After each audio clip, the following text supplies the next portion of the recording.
హయత్ నగర్ లో ఎంబీబీఎస్ సీట్ల గరారా మోసగాడు అరెస్ట్. ఎంబీబీఎస్ సీట్లు ఇప్పిస్తారని భారీ మొత్తంలో వసూలు. హయత్ నగర్ కు చెందిన చంద్రకాంత్ గౌడ్ అరెస్ట్ చేశారు పోలీసులు. ఇక రాజకీయ నాయకులు ప్రముఖులతో పరిచయాలంటూ డబ్బులు వసూలు. ఇక రాష్ట్ర వ్యాప్తంగా మెడికల్ కాలేజీలో సీట్లు ఇప్పిస్తారని భారీ మోసానికి పాల్పడ్డాడు చంద్రకాంత్. కరీంనగర్ ఆనందరావు మెడికల్ కాలేజీలో సీట్ ఇప్పిస్తారని 1 కోటి రూపాయలను వసూలు చేశారు చంద్రకాంత్. కాలేజీలో సీటు రాకపోవడంతో మోసపోయారని రాచకొండ పోలీసులను ఆశ్రయించారు. ఇక బాధితుల ఫిర్యాదుతో చంద్రకాంత్ను అదుపులోకి తీసుకుని విచారిస్తున్నారు పోలీసులు.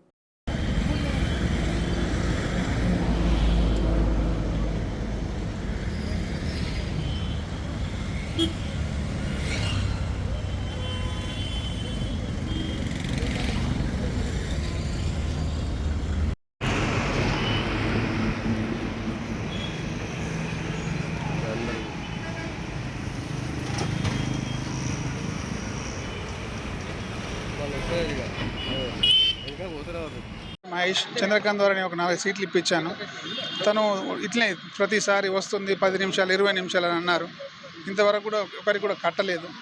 ఒక్కొక్కరు 4th ఇయర్ 3rd ఇయర్లో ఉన్నారు ఫీజులు. వాళ్ళ అన్నీ ఇప్పుడు నేను కంప్లైంట్ ఇచ్చినా కూడా వాళ్ళ అన్నీ కూడా కవర్ చేయాలని కోరుతున్నా అన్న. అందరు చాలామంది ఒక 7-8 మందికి ఇప్పించామన్న. మేము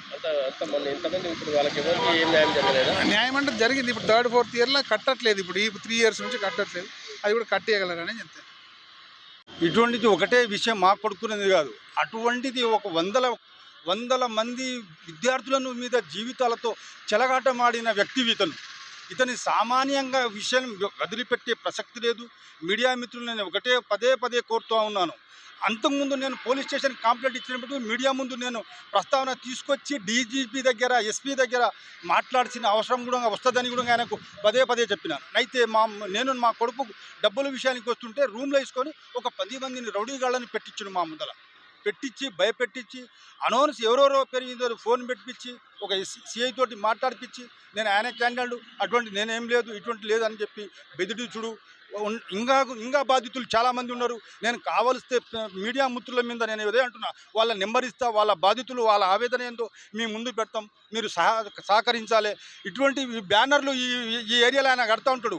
ఆ బ్యానర్లు కట్టకుండా ఆయన మొబైల్ నెంబర్ పెట్టకుండా ఆయన ఆఫీస్ పెట్టకుండా చూసుకోవాల్సిన బాధ్యత పోలీస్ వ్యవస్థ మీద ఎంతకైనా ఉంది. మీ మీద కూడా ఉందని నేను బాధ్యతగా మాట్లాడదలసిన అవసరం ఎంతైనా ఉంది. నేను ఒకటి కొడుతున్నా, ఎంతోమంది బాధితులకు ఈ రోజు నుంచే ఆయనకు సమాధి కట్టాలని కూడా మీకు విజ్ఞప్తి చేస్తూ ఉన్నాం. నా పేరు బాలు చవాన్. నేను ఒక పొలం అమ్మి ఒక్కోసారి యాక్సిడెంట్ అయ్యి కూడా నేను కింద పడ్డాను సార్. నా దగ్గర డబ్బులు లేదంటే కూడా తీసుకొని కూడా ఈరోజు ఇయ్యని మా కొడుకు హాల్ టికెట్ ఇవ్వలే, పైసలు ఇవ్వకపోతే నేను కడతా అని చెప్పి తీసుకొని హాల్ టికెట్ ఇవ్వకుంటే విద్యార్థులు ఎంత అన్యాయం చేస్తున్నాడు. ఈ మనిషికి ఇట్లా దర్జాగా తిరుగుతూ ఉన్నాడు. ఆఫీస్ 100 మందికి మీకు నేను అన్ని ఫోన్లో వాళ్ళే నాకు చెప్తున్నారు, ఫోన్ చేస్తూ ఉన్నారు. మీరు ఎస్టీ క్యాండిడేట్ కదా, మనకి చెప్పొచ్చు కదా, ఖండించవచ్చు కదా, ఆయనకు మీ యొక్క చట్టం ఉంది కదా, మీరు అంత డబ్బు ఇచ్చి ఎందుకు వదిలిపెట్టుకుంటారు? నేను చాలా మటుకు ఏం తిరుగుతాం, ఎంతగానో తిరుగుతాం ఆఫీసుల చుట్టూ, పోలీస్ స్టేషన్ చుట్టూ. ఇప్పుడు తిరగాలి, ఈ రాత్రి వచ్చాల్సిన అవసరం వచ్చిందా మాకు? ఎందుకంటే మా ఆవేదన ఉంది. అది దేవుడు ఎట్లనే ఆయనకు శిక్ష ఇస్తాడని కూడా మాకు తెలుసు, కానీ సమయం పట్టింది.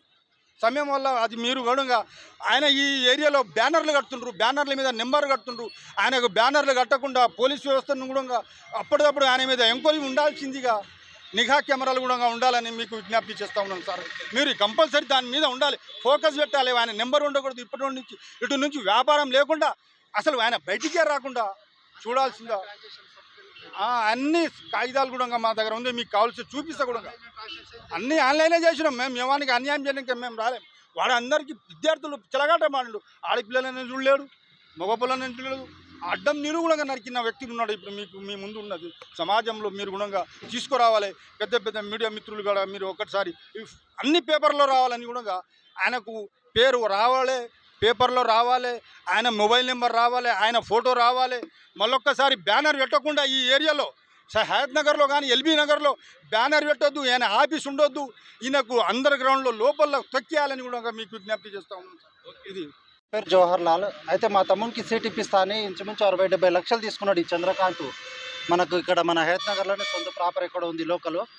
అయితే ఇంతకుముందు కూడా ఇట్లా చాలామందితోనే తీసుకున్నాడు. పీజీ సీట్లు ఇప్పిస్తా అని అన్ని విధాలుగా చాలామందిని ఇప్పటిదాకా ఆయన బాధ్యతలు నాకు తెలిసి 20-25 మంది ఉంటారు. ఇప్పటికీ నాకు తెలిసి ఒక 50 కోట్ల దాకా తిన్నాడు.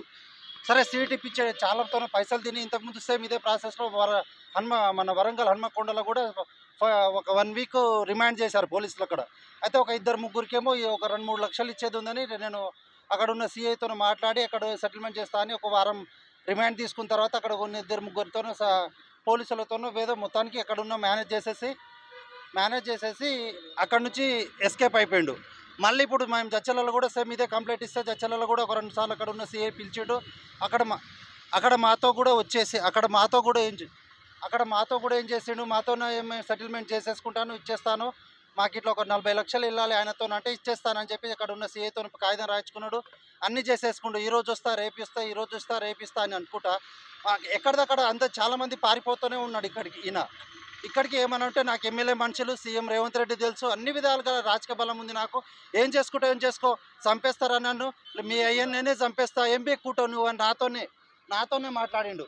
ఇదే ఆల్రెడీ నేను ఆయనకు కూడా ఆ వీడియో రికార్డింగ్ కూడా పెట్టా. ఆయనకు చంపేస్తా, ఆయన ఆఫీస్లో 2-3 రౌడీ గాళ్ళని పెట్టుకుని 6 మంది రౌడీ షీటర్లను పెట్టుకుని మనను రౌడీ షీటర్లతో పెట్టించి ఏం బీక్కుంటావు, ఒక్కొక్కరిని చూస్తే ఒక రౌడీ షీటర్ కూడా పనికి రాకుండా అంతంత పెద్ద మనుషులను మేపుకుంటూ ఉండి గ్యాంగ్ మెయింటెనెన్స్ చేసి మనుషులు ఎవరో వస్తే ఒకరిని 2 బెదిరించడానికి ట్రై చేస్తున్నాడు.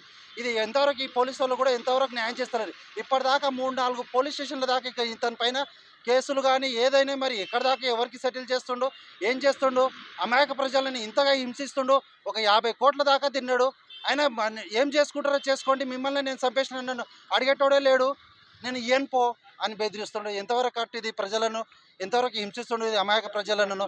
మేము కూలి పని పొలాలు అమ్ముకొని ఈయనకు పెట్టిన ఆ కాగితాలు కూడా పొలాలు అమ్ముకొని సీట్లకు పైసలు ఇచ్చినాము. పాస్బుక్లు ఉన్నాయి, రిజిస్ట్రేషన్ అయిన డేట్లు కూడా పెట్టినా. ఆయనకి ఇచ్చిన రోజు మేము పొలాలు అగ్రిమెంట్ చేసిన రోజులు అమ్ముకున్న రోజు. అలాంటిది కూడా ఆయన ఏమంటారు, నువ్వు అమ్ముకుంటే నా కొరకు అమ్ముకున్నావా, నువ్వు ఈయన 1 రూపాయి కూడా ఈయనని బెదిరిస్తున్నాడు. ఈయన వల్ల మాకు థ్రెట్ ఉంది. పోలీసు వాళ్ళు మమ్మల్ని మరి ఏం చేస్తారో మాకు తెలియదు, కానీ ఆయన వల్ల మా డాడీకి మాకు థ్రెట్ ఉంది. నా పేరు జవహర్లాల్, మా సంతోష్ చౌహాన్ మా తమ్ముడు. ఆయన సీట్ కొరకు మాట్లాడినా, ఇక్కడ నేను జడ్చల నుంచి మాట్లాడుతున్నాను. ఇది మా ప్రాబ్లము. ఈయన వల్ల మాకు ప్రాణహాని అయితే క్లియర్గా ఉంది.